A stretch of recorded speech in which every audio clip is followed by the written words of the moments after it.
And you might be thinking that this kind of authoritarian control over your money is not going to be anything that we'll see in the future.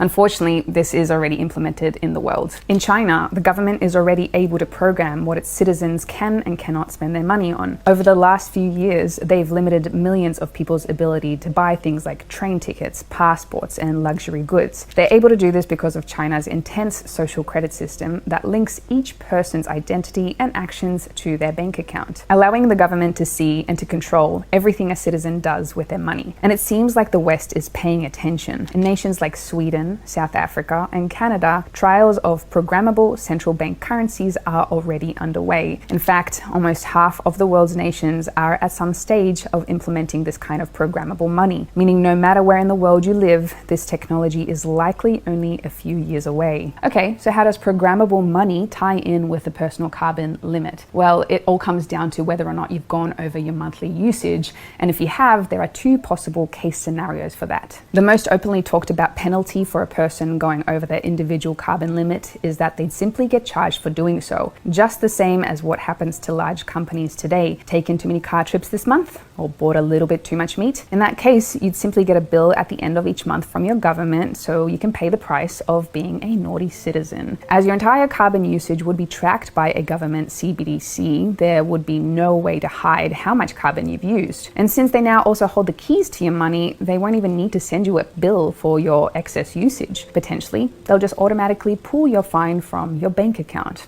And you might be thinking that this kind of authoritarian